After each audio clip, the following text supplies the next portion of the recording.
Precisamos chegar perto. Hoje o tema da minha mensagem é Outubro marcado pela história. Vocês estão vendo aí essa tenda, essas pessoas ao redor da tenda?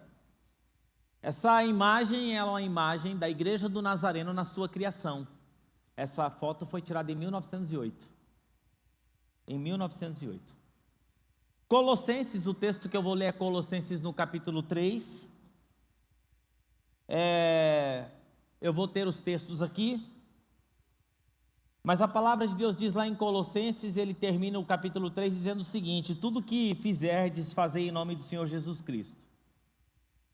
Outubro é um mês que marca a história. Outubro é um mês que marca a história. Qualquer um que é um estudioso e gosta de história como hobby, sabe que outubro tem uma série de marcas na história, na idade antiga, na média e na contemporânea. Não sei por que aconteceu no mês de outubro, mas na história da Igreja do Nazareno e na história da Igreja cristã, há três datas extremamente importantes ligadas ao mês do outubro. Numa distância maior, começa no final do século XV, no início de XVI. Aquilo que nós chamamos de a Reforma Protestante, né? Quando um monge teólogo alemão, Martinho Lutero, afixou em 31 de outubro de 1517 as 95 teses onde argumentava contra as práticas da Igreja Católica Romana na porta da igreja no castelo de Wittenberg, na Alemanha. No dia 31 de outubro de 1517, é declarada a Reforma Protestante. A Igreja Romana, nós somos católicos, porque católicos significa universal. Roma é um gomo da igreja, por exemplo, como a igreja de Antioquia, a igreja da Grécia, a igreja em Roma. Quando digo romana, eu não estou sendo crítico, eu só estou qualificando a igreja de Roma. Em 1517, a igreja ela está em uma crise financeira terrível, muito grande. Nessa época começaram a construir a Basílica de São Pedro, no século XVI, com um luxo descomunal. Quem já visitou sabe do que eu estou falando, é uma coisa grandiosa, né? Então o clero da igreja estabeleceu uma doutrina chamada doutrina das indulgências.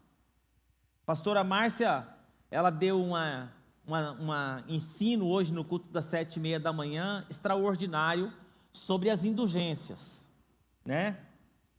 E as indulgências nessa época, que foi estabelecida a doutrina das indulgências para levantar recurso para construir a Catedral de São Pedro, existiam as indulgências parciais e plenárias. Essas indulgências elas eram vendidas ao redor do mundo. Todo lugar onde a igreja romana tinha o seu império, onde havia uma paróquia, os bispos chegavam, pregavam a mensagem sobre indulgências.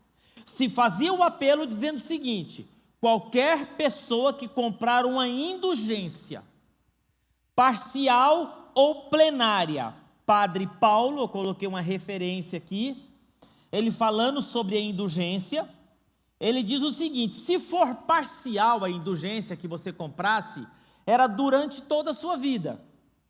Se for plenária, para toda a eternidade. A indulgência plenária, ela traria o benefício, por exemplo, que se você, na sua família, tivesse alguém morto, né? Estava no limbo, doutrina do purgatório. Quando a moeda da sua oferta tilintasse no final do gasofilácio, a alma do sujeito lá da sua família que morreu, que estava no purgatório, no limbo, na hora que a sua moeda caísse, automaticamente aquela alma saía do purgatório e ia direto para o paraíso, né? Os seus pecados eles seriam pagos, perdoados. Você já imaginou um negócio desse? Você pecar, Douglas, por toda a sua vida. Até a última hora da sua vida. E você compra uma indulgência. Ou alguém da sua família comprou a indulgência depois que você morreu. E aí a sua alma é resgatada. Você comprou, os seus pecados já estão pagos, perdoados e cancelados. Tinha indulgência, inclusive, pelos pecados que você ia cometer. Porque se é para toda a eternidade, estou livre. Deixa a vida me levar, a vida leva eu, como diz o Zeca Pagodinho. Comprei a indulgência. Um bispo chamado Tetzel, que era um bispo, tornou-se um grande comissário para as indulgências na Alemanha.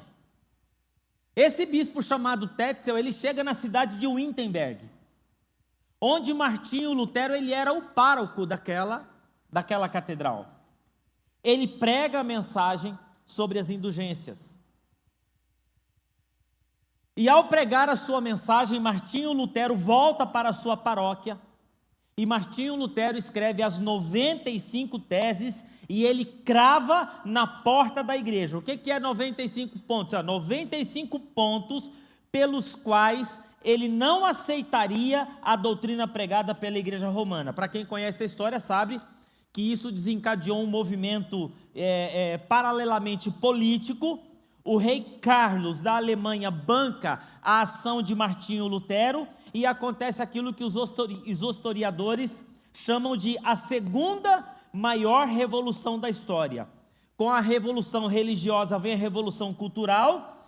A igreja, ela deixa de ter o seu centro em Roma e a igreja passa a ser chamada de protestante. E a verdade é que em 1517 começa a mudança da história da igreja, chamada Reforma Protestante, protesto de Martinho Lutero, que chamamos hoje de igrejas evangélicas.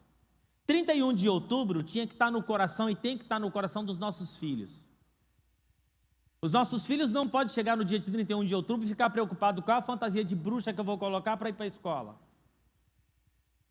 Não, 31 de outubro não é dia das bruxas. 31 de outubro, para nós cristãos, é o dia que nós celebramos a Reforma Protestante, onde se tiram as cadeias da religião, onde abre os olhos das pessoas, onde a palavra começa a ter acesso e as pessoas começam a ter acesso da palavra de Deus. É isso que nós celebramos. A segunda data, e eu não vou me aprofundar nesse aspecto, mas a segunda data é em outubro de 1908. 1517, outubro de 1517, outubro de 1908. A Igreja do Nazareno foi oficialmente organizada nos Estados Unidos, uma denominação cristã protestante que faz parte do movimento de santidade e é conhecido com o seu compromisso de santidade e missão global. Em outubro de 1908, numa cidade com pouco mais de 5 mil habitantes, uma cidade chamada Pilot Point, Ponto Piloto, no Texas, mais ou menos 250 igrejinhas mesmo, 50, 30, 40, 80, Os seus delegados e pastores, no final do século XVIII, entrada XIX, essas pessoas começaram a caminhar junto. Porque nós estávamos vivendo no século XVIII o grande avivamento do metodismo, o grande avivamento de Wesley, onde homens e mulheres montados no lombo de cavalo, com seus grupos de santidade, saíam pelo interior, pregando a mensagem de santidade e a transformação do homem através da visitação do Espírito Santo, que as igrejas de santidade chamam de segunda obra da graça. A segunda obra da graça é essa presença da plenitude do Espírito Santo na nossa vida, que transforma, que muda e que nos leva de volta e nos dá poder e autoridade para nós termos força de nos tornarmos semelhantes a Cristo através da nossa consagração. Nós temos poder e força para nos consagrarmos e o Espírito Santo nos purifica. Seus delegados e pastores no final do século XVIII, essa amizade tornou-se um noivado. E os cultos terminavam assim, como eu mostrei para você nessa tenda. Cantando os hinos marciais e marchando a marcha da vitória ao redor da tenda, todos os crentes saíam para o lado de fora da tenda, dançavam em volta do tabernáculo, cantando os hinos que nós chamamos de marciais. Nós temos o hino tradicional da nossa igreja, né? Santidade mais e mais. Tem que falar, Lucas, vamos ensinar a santidade mais e mais, para a gente cantar todo o culto de Santa Ceia. Vamos. Santidade mais e mais. Mas em outubro de 1908, um médico chamado Dr. Didney pregou uma mensagem com o tema Segue-me. Falava da pobreza, falava de Jesus e da necessidade do mundo e que Jesus nos chama para segui-lo, e desafiou aquelas 250 igrejas que não somavam 1.000 pessoas. Não somavam 1.000 pessoas a se organizar em uma igreja. Houve votação e no raiar daquele dia, depois de uma noite de oração, decidiu-se organizar uma nova igreja. Igreja Pentecostal do Nazareno, que é a nossa igreja. O único templo era uma lona. A primeira igreja organizada da igreja do Nazareno foi em 1895, já em Los Angeles. E que hoje nós estamos em 160 áreas globais do mundo. Uma reunião de pessoas que se uniram. E daquele culto maravilhoso, abençoado, no dia 8 de outubro de 1908, cada um com o seu nome, formaram hoje no mundo aquilo que é reconhecida no mundo como a maior denominação no mundo de linha de santidade, que é a nossa linha doutrinária. 2 fatos históricos relevantes no mês de outubro. O terceiro fato histórico relevante no mês de outubro aconteceu no Brasil, mais necessariamente na cidade de Campinas. 12 de outubro de 1958, na casa de uma família. Quando a igreja do Nazareno comemorava as bodas de ouro, a denominação no Brasil celebrava o primeiro culto na cidade de Campinas. Participaram do culto 3 famílias americanas, os Mostellers, os Gates e os Stegmollers. Na rua Benjamin Constant começou essa igreja. Bom, e aí hoje ali, quando você passa na rua Benjamin Constant, uma escola do curso do CNA. Mas uma família que veio para o Brasil, começaram uma indústria de tratores, chamada Caterpillar, é a família Gates. Ele veio como diretor para implantar a fábrica de tratores Caterpillar. E chegando no Brasil, percebeu que aqui não havia igreja do Nazareno, e ele então, Carlos Gates, Jonas Gates, em 12 de outubro, eles mandam a carta para os superintendentes dos Estados Unidos, e eles mandam para cá missionários. E 12 de outubro de 1958, realizou-se o primeiro culto nazarena em terras brasileiras. A ata foi lavrada pelo pastor Gates, cantou o hino cujo tema é O Sol Não Se Põe na Alvorada. Dr. Mosteller fez uma oração profética, pedindo a Deus a nos ajudar a ganhar esse país para o Senhor Jesus. Foi escrita uma ata, a ata existe até hoje, eu até tirei foto com a ata, porque a original está guardada, com a oração do pastor Gates, com a assinatura do Mosteller, tudo certinho, né? E oficialmente, 12 de outubro de 1958, nasceu no Brasil e foi oficializada em 1960 a Igreja do Nazareno Central de Campinas. Vocês conhecem a Nazareno Central de Campinas? Dali explodiu para todos os estados do Brasil e hoje nós somos essa grandiosidade. Nós somos fruto daquele culto na Avenida Benjamin Constant com essas 3 famílias. Por que fazer essa introdução histórica? Para que nós possamos, como igreja, estabelecer alguns fundamentos. Não existe nada que não tenha história. Um povo sem história é um povo sem memória. Nada acontece por acaso. Talvez para as pessoas que chegam na igreja do Nazareno pela primeira vez, né? Principalmente pessoas que vêm de fora, né? A igreja do Nazareno de Indaiatuba, além de ser modelo, é uma inspiração para muita gente. Principalmente na maneira como nós começamos, porque a maneira como a igreja do Nazareno começou na cidade de Indaiatuba, ela reflete o início da igreja do Nazareno no Brasil. Nós começamos em uma pequena casa aqui na Vila Furlan. Na casa da Clarice, até hoje a casa está lá, nós temos as imagens. Uma Kombi, uma perua que vinha de Campinas, com um grupo de irmãos, e começou-se um pequeno culto. E dali foi para a Avenida 11 de Junho. Da 11 de Junho foi para a Avenida Candelária. Da Candelária foi para a Avenida da Caixa d'Água. E da Caixa d'Água nós compramos o nosso primeiro terreno aqui. Isso parece que foi ontem, 30 anos atrás. A igreja, ela é uma referência para centenas de outras igrejas, no sentido de investir em qualidade, cuidar de pessoas em tudo que faz. A disposição das pessoas dessa igreja para servir. Quando nós olhamos para trás, nós precisamos ver alguns postulados e marcos que aprendemos com a reforma. 3 coisas, 5 pilares, as 5 solas da reforma, né? Que é só pela fé, só pela palavra, só pela graça, só através de Jesus, e somente Deus é o nosso Deus. O que nós aprendemos com a reforma é que tirou-se as muletas das tradições religiosas. Lutero levanta 3 postulados: salvação é pela graça de Deus e pela fé em uma pessoa que é o Senhor Jesus Cristo. Nós não somos salvos pelas nossas obras, nós não somos salvos pelos nossos méritos, nós não somos salvos pela nossa tradição. Você pode dizer, mas eu sou crente de 4 gerações, mas você é o quê? Meu avô era isso, meu bisavô era não sei da quanta, e meu tataravô fez isso, fez aquilo, foi um grande desbravador, e pererei, papapá, e você é o quê? Um safado que não toma jeito na vida. E que não leva a coisa séria. Tem que levar, irmãos, a coisa séria. Quando nós falamos que salvação é pela graça, que a tradição não salva, a família não salva, ninguém salva, é um relacionamento pessoal com Deus e pela fé, onde nós temos a palavra de Deus como única regra de salvação e prática para a nossa vida. Nós somos salvos pela graça, nós somos salvos pela fé, alcançados pela graça de Jesus, e Jesus nos dá e nos mostra a maneira como nós devemos seguir, viver e tocar a vida das pessoas. Pastor, eu sou crente de berço. Acho que só o berço era convertido, né, irmão?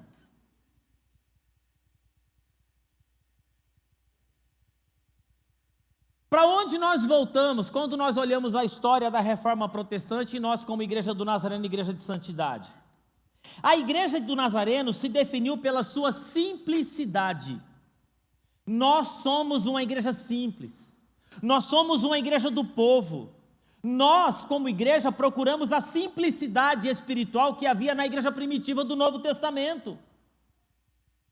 A igreja do Nazareno, ela não foi fundada por ninguém.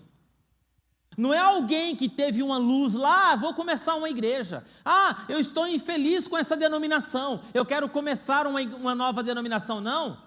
A igreja do Nazareno, ela foi organizada pelo poder que descia sobre a vida dos crentes no século XVIII, homens e mulheres com um coração cheio do Espírito Santo, impulsionados a viver uma vida de santidade, se reuniram e falaram, nós temos que tomar esse caminho, nós estamos pregando a mesma coisa. A igreja do Nazareno não começa de divisão, ela começa de unidade. Nós somos chamados para ministrar aos pobres.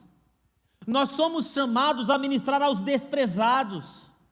Nós somos chamados como igreja para ministrar para aqueles que estão do outro lado da linha. Você sabe qual é que é essa história, né? Quando eu cheguei aqui em Indaiatuba tinha esse lance. Vou alugar uma casa. Mas é do outro lado da linha? Então não quero.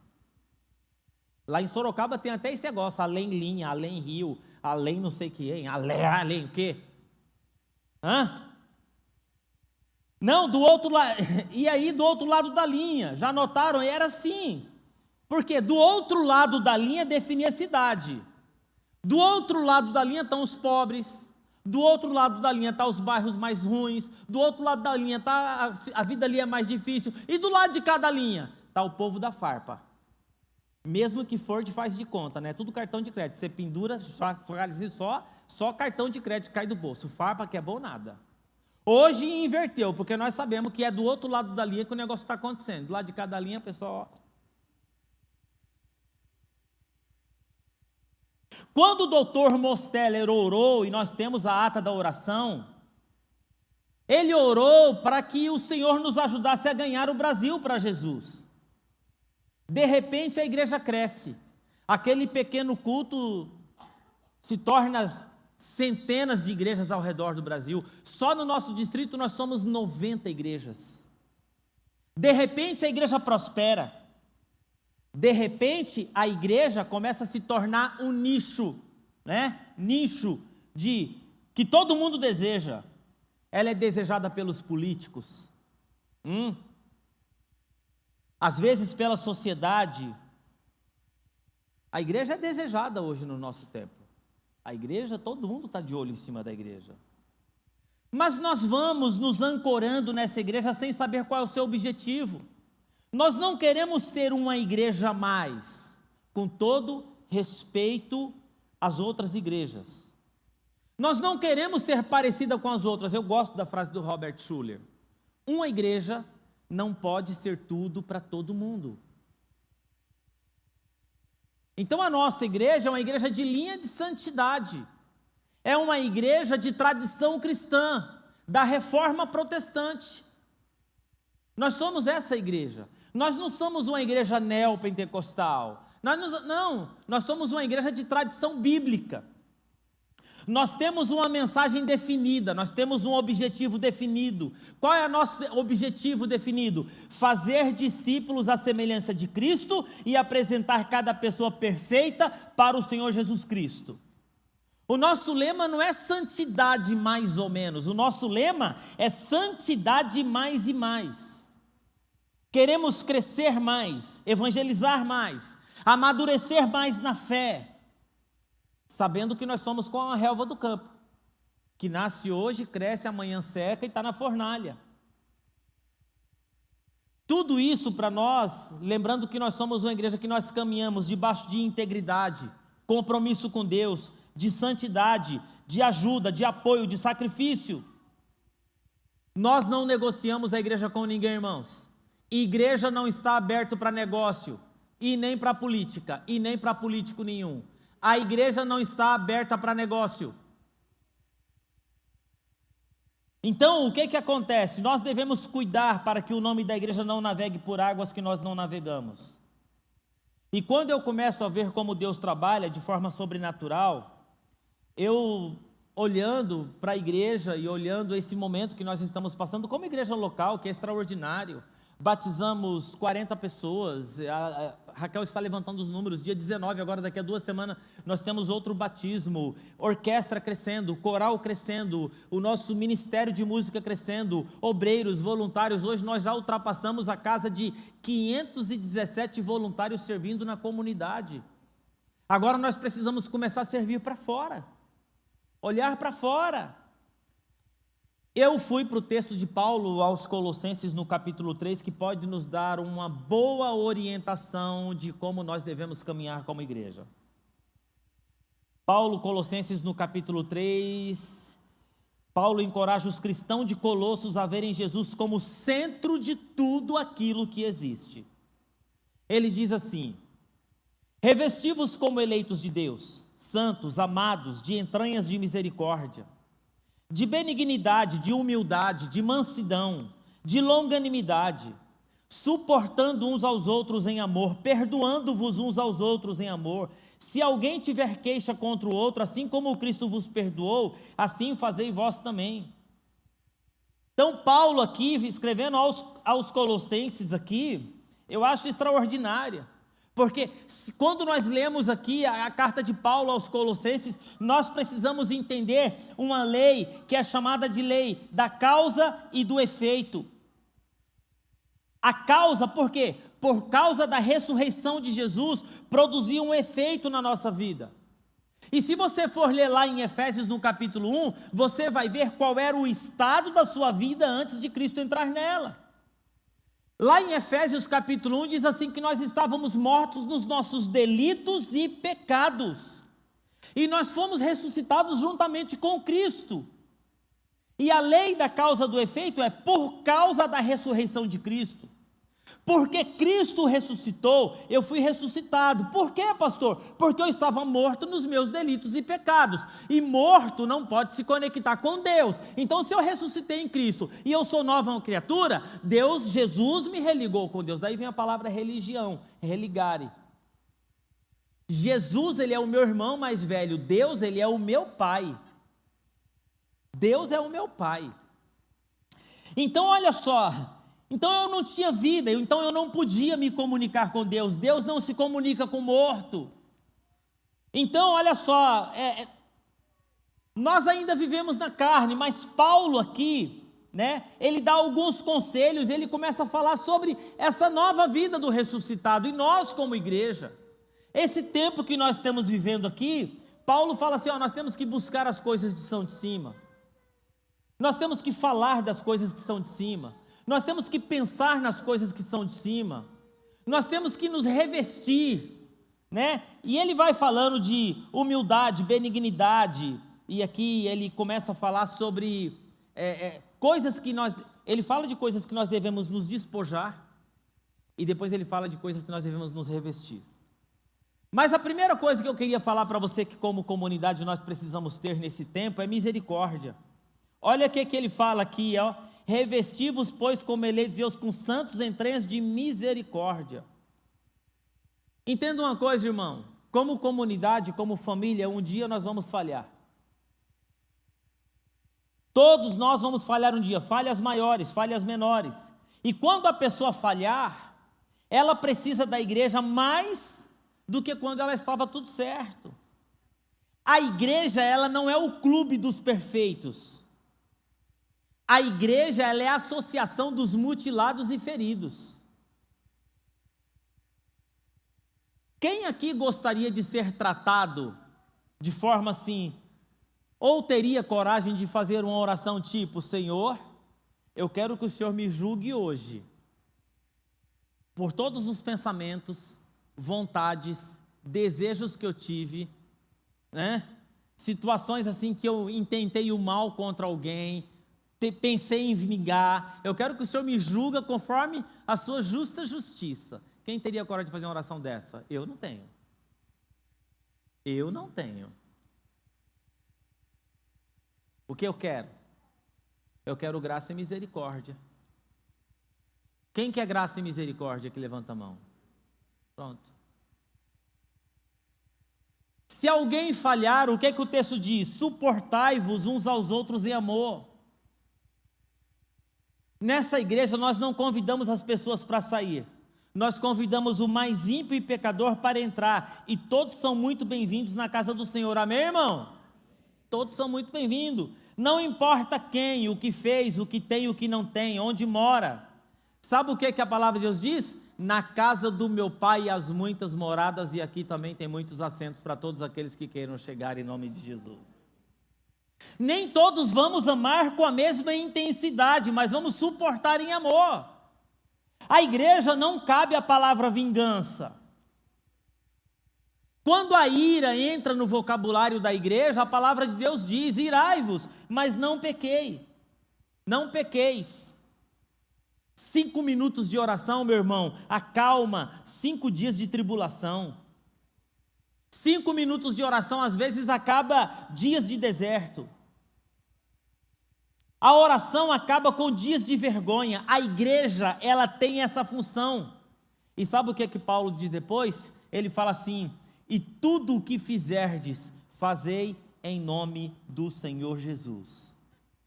Se eu estou fazendo em meu nome, a responsabilidade é minha.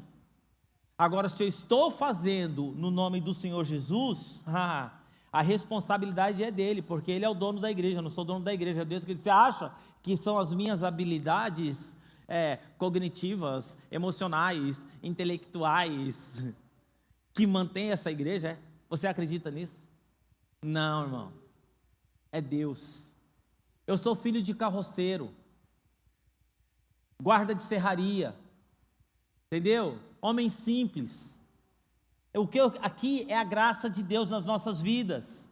Nós precisamos entender que todas as coisas são passageiras e nós precisamos ficar com aquele que diz, jamais te abandonarei, mesmo que o seu pai e sua mãe te abandonarem, eu não te abandonarei.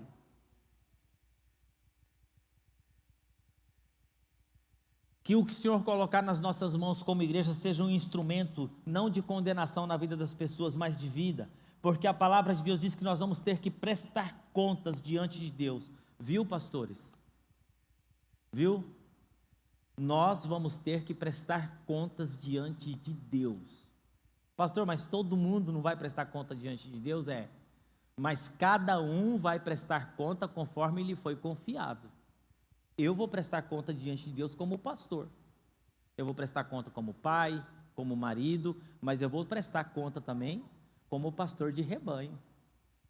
Irmão, quando eu penso num negócio desse, me dá novo tipo de medo.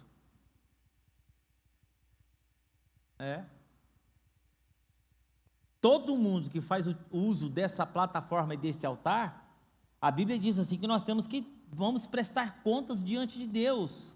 4 coisas aqui que eu quero falar para você hoje de manhã, que é conversa assim de pastor e rebanho, por causa da reforma protestante. Porque, às vezes, nós passamos por essa data aqui, 31 de outubro, reforma protestante, mas nós estamos vendo assim, às vezes nós não estamos seguindo pelo caminho de nós guardarmos algumas tradições e algumas informações que são importantes para a igreja. Primeiro, devemos concentrar a nossa força naquilo que temos em comum e não nas nossas diferenças. Eu vou repetir. Precisamos concentrar a nossa força naquilo que temos em comum e não nas nossas diferenças. Esse que está certo? Já deu 0 aqui, o cronômetro. Ave Maria, irmão. Bom, eu vou fazer a aplicação, calma. Calma que você vai almoçar na hora certa. Você vai almoçar na hora que você tinha que almoçar, pronto. Vai fazer jejum agora, vai jejuar. Essa é uma igreja diversificada, né? Aqui nós temos o super-tra. Você sabe quando eu falo super-tra, né? Aquelas pessoas que chegam na igreja, senta assim e fica assim. E nós temos aquelas pessoas que só falta na igreja rodar a camisa para estar no clube, né? E glória a Deus, e aleluia. E nós temos o super-tra e o super-penta. Como é que nós vamos conviver, irmão? Nos respeitando. Aquele que tem as suas tradições respeita aqueles que têm as suas liberdades espirituais. Ninguém aqui é obrigado a levantar a mão quando o ministro de louvor levanta a mão. A minha adoração é com o coração e não com o braço. A adoração não é eu ser conduzido de forma horizontal, que todos têm que fazer do mesmo jeito. Nós não somos iguais. Nós temos a mesma fé, a mesma palavra, a mesma doutrina, a mesma esperança. Então nós não vamos nos separar por causa das nossas pequenas diferenças. Nós vamos juntar aquilo que nós temos, nós somos iguais, na mesma fé, na mesma esperança, no mesmo Senhor, no mesmo sangue de Jesus que purificou o nosso pecado, na mesma graça, né? Tem uns crentes que arrumam umas encrencas bobas por causa de besteira, que Deus me livre. Você encontrar um irmão com argola no nariz, deixa a argola no nariz dele. Uma argola no nariz não me põe mais perto e mais longe de Deus. Se você encontrar uma irmã aqui que veio da Assembleia de Deus, que o cabelo dela vai lá no carcanhar, deixa ela. Comprimento de cabelo e cabelo rapado, com tatuagem na cabeça. Encontrar alguém que com a cabeça rapada e com a tatuagem, irmão, o tamanho do cabelo e a tatuagem no crânio da pessoa, não coloca nem mais longe nem mais perto de Deus. A língua coloca. Fala amém. Amém. Então, amém. Guarde a sua língua. Sabe por que a língua tem essa... Isso aqui é uma jaula, ó. Tá vendo? Ó. Na hora que você se sentir assim, impulsionado, você morde a língua. Fica aí dentro. Então, vamos olhar aquilo que nós somos iguais. Devemos ser realistas também com as nossas expectativas. Deus trabalha dentro de princípio que Ele mesmo criou e estabeleceu. Então, irmãos, Deus trabalha dentro de princípios, Deus não vai violar princípios. Então, existe um evangelho por aí que a pessoa tem uma vida de tudo quanto é jeito, não faz lição de casa, não cuida da família, não cuida de filho, não cuida da vida financeira, não cuida de nada, e acha que vir na igreja, vir no altar, o pastor vai colocar a mão na cabeça e vai resolver o problema. Para! É a palavra que dá a direção na sua vida de como você deve viver para a glória do Senhor. Tudo na sua vida é para a glória do Senhor, até a maneira que você vai administrar os seus recursos. Olha o que a Bíblia diz: antes de você começar a construir uma torre, faça os cálculos para que você não venha construir a torre e parar pelo meio do caminho. E o ímpio venha olhar aquilo que você estava construindo e dizer: ó, tá vendo? Começou e não terminou. Então, olha só, Deus trabalha dentro de quê? De leis que Ele cria. Lembra quando o diabo encontra com Jesus? Lança-te daqui. Ele falou assim: não tentarás o Senhor o teu Deus. Eu não vou violar princípios que Deus criou.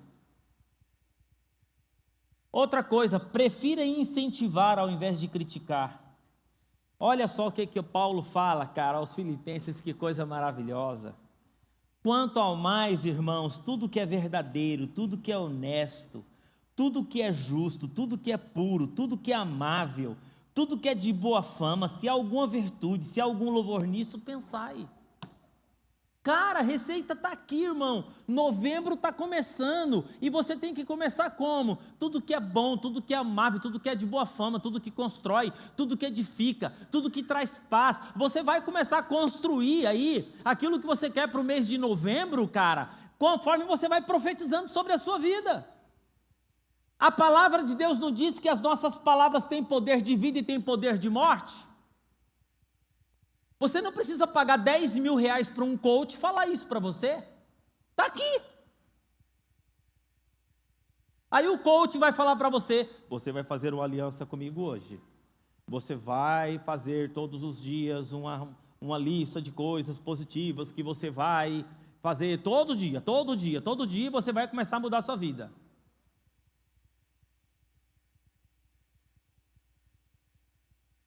Vou ler de novo para você.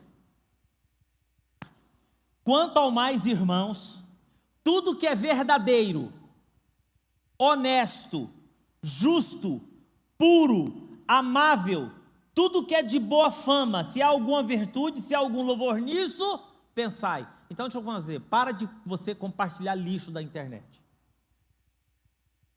Para de ficar compartilhando lixo na internet. É fácil criticar, agora incentivar é difícil. Encoraje o seu irmão. Ponha combustível na vida dele. Uma palavra de encorajamento vale mais do que 10 palavras de crítica. Olha, irmão, vou falar uma coisa para você, né? Tenha sabedoria para não dar ouvidos a conversas que você não sabe, não pesquisou nada. Desculpa a expressão, as pessoas hoje é de uma preguiça intelectual que misericórdia. Não pesquisa nada, não vê se é verdadeiro, não vê. Nós vivemos numa sociedade de mentiras e pós-verdade. O que é pós-verdade? A pessoa vende uma mentira como verdade e mesmo depois de desmentido, uma mentira continua sendo verdade. E você sai compartilhando. Isso aí chama fofoca. Mate a fofoca na fonte. Toda a história, Deus sabe, o diabo sabe e você sabe. Quando alguém chegar para você e falar assim: você está sabendo da última? A gente já, né? A pessoa chega assim: está sabendo da última? A gente já, o coração já acelera, né? Cria uma adrenalina. O que você tem que fazer? Não sei, não quero saber, e enterra isso. Normalmente pessoas procuram semelhantes atrás semelhantes. E eu concluo dizendo para você o método de Deus para qualquer problema, e o método de Deus é esse. Qual que é o método de Deus para tudo na vida? Tudo, como igreja do Senhor. E tudo que fizerdes por palavras ou por obras, fazei tudo em nome do Senhor Jesus, dando a Ele graças ao Deus Pai. Vamos ficar em pé. Hoje eu quero que você saia daqui assim, ó. O mês está começando. Novembro, ó. Vamos ler comigo esse versículo aqui como igreja? Vai lá. 1, 2, 3.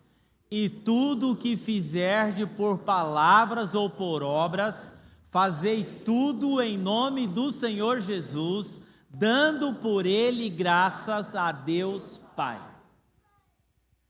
O que você está fazendo, você pode fazer em nome de Jesus? Você pode, aquilo que você está fazendo aqui, render graças a Deus Pai, com isso que está acontecendo na sua vida?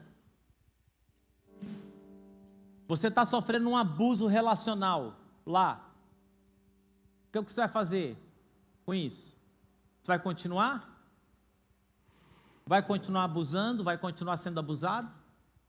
O quê? A mentira? Aquilo que você está fazendo, você precisa esconder do seu semelhante para que eles não saibam? Tem paz no coração. Sabe o que a Bíblia diz? A paz de Cristo seja como árbitro no seu coração. Pastor, como que eu sei que essa paz é de Cristo? É muito simples, é você focar com a lanterna da palavra. Imagina, Fábio vai realizar um negócio, aí ele vem aqui pedir oração para mim, só para você poder entender. Aí eu falo para o Fábio, Fábio, você está com paz no coração? Ah, pastor, eu estou com muita paz. Mas a Marcela está sabendo disso? Não, pastor, não está sabendo, eu não falei para ela porque ela não vai entender. Essa paz não é de Deus. Existem pessoas sendo prejudicadas nessa decisão, e esse prejuízo que essas pessoas estão levando com as suas decisões, você pode trazer isso diante do altar em adoração a Deus, mas você está com paz? Essa paz não é de Deus. Então, que nós possamos sair desse culto querendo mais de Deus. E para termos mais de Deus, nós precisamos trazer Deus para tudo aquilo que fazemos, tudo aquilo que realizamos, tudo, Deus tem que estar naquele negócio. Sabe o que? Aí eu digo para você, o extraordinário vai acontecer na sua vida. Para isso, de repente, você precisará deixar de frequentar alguns lugares, porque alguns lugares que nós frequentamos, essas pessoas não estão alinhadas com aquilo que nós queremos para o nosso futuro. Talvez pessoas, você não vai deixar de amar essas pessoas, mas talvez tirar de dentro do seu círculo íntimo. Porque o que as pessoas falam, e de quem elas falam, e como elas falam, não está alinhado com a palavra. Mas são decisões que nós precisamos tomar na nossa vida, para que a gente tenha uma vida para a glória do Senhor. Que nós possamos lembrar quem nós somos, o que nós estamos fazendo aqui e o que o Deus quer de nós. Nós queremos viver para a glória do Senhor Jesus Cristo e ser um instrumento de transformação na vida do nosso semelhante, para tornar ele cada vez mais parecido com Cristo e eu me tornar cada vez mais parecido com Cristo. Eu quero que você curve sua cabeça, feche os seus olhos e vamos orar. Pai querido e amado, essa manhã nós estamos diante da Tua Palavra, e nós sabemos que diante do mundo que nós vivemos, nós temos desafios diários, mas a Tua Palavra diz também que as Tuas misericórdias, elas se renovam a cada manhã. É a cada manhã uma nova oportunidade, é um novo dia, é um novo jeito de fazer, é um novo começo. Senhor, que as pessoas que estão aqui essa manhã, possamos sair daqui essa manhã, dizendo no nosso coração, um novo começo, um novo dia, uma nova atitude, um novo olhar, uma nova caminhada. Eu quero cuidar de forma diferente, eu quero olhar de forma diferente, eu quero realizar negócio de forma diferente, eu quero me relacionar de forma diferente, porque tudo aquilo que eu vier a fazer, eu quero fazer em nome de Jesus Cristo, dando a Deus glória, para que o Teu nome seja glorificado nas nossas vidas, e que essas pessoas possam sair daqui, ó Pai, cada uma delas debaixo de uma palavra profética, de mudança, de transformação, de cuidado e de amor. Senhor, que o Teu amor possa descer no nosso coração, que nós possamos, ó Pai, suportar uns aos outros em amor e ter misericórdia uns dos outros. Senhor, nós não somos delegados, nós não somos juízes, nós não somos promotores, nós somos homens e mulheres, mensageiros da paz, do amor, da reconciliação, do cuidado, em o nome do Senhor Jesus. É isso que oramos, cremos e aplaudimos o Senhor em nome de Jesus.